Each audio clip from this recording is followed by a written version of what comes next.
Imagine a world with no barking in the distance, no paws on the floor, no tails thumping against the couch.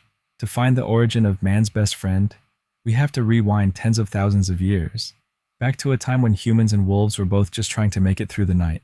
Picture this: small bands of hunter gatherers huddled around campfires, and on the edge of that flickering light, hungry wolves watching from the dark. At first, we were competitors, chasing the same prey. But some wolves were bolder, or maybe just more curious. They crept closer to human camps, drawn by leftover bones and scraps. The least aggressive wolves got the biggest reward: easy food, with minimal risk. Over generations, those friendlier wolves had more pups, and those pups inherited calmer, more social temperaments. In slow motion, across thousands of years, a wild predator started to shift into something new. Humans noticed these animals could hear danger before we could, smell prey long before we saw it, and defend our camps while we slept. We didn't sit down and sign a contract, but a silent partnership formed. We fed them, they guarded us. We tracked animals together, they chased, we threw spears. They warned us about strangers, predators, even changes in the weather. The first dogs weren't pets. They were co-workers, teammates in the oldest job-sharing agreement on Earth. As humans spread across the globe, dogs went with us. In snowy lands, they pulled sleds. On open grasslands, they herded livestock, circling sheep and cattle with laser focus. In dense forests and deserts, they hunted at our side, finding game we'd never track alone.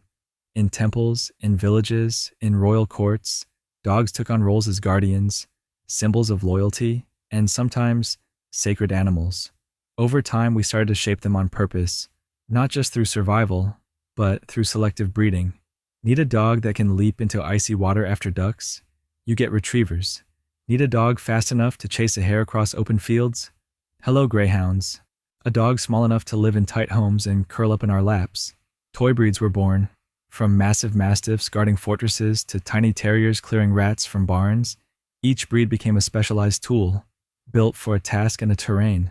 Only recently, in the last couple of centuries, did many dogs move from workers to full-time companions.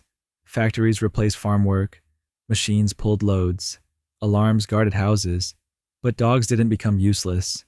Their purpose simply changed. They shifted from helping us survive to helping us live better. Today, they detect cancers and seizures before doctors can. They find survivors under collapsed buildings and sniff out explosives in airports. Guide dogs lead the blind through crowded streets.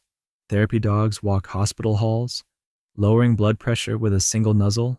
And even the so-called just a pet lying on your couch is doing something powerful, easing loneliness, lifting mood, getting you outside, forcing you to move, to play, to care.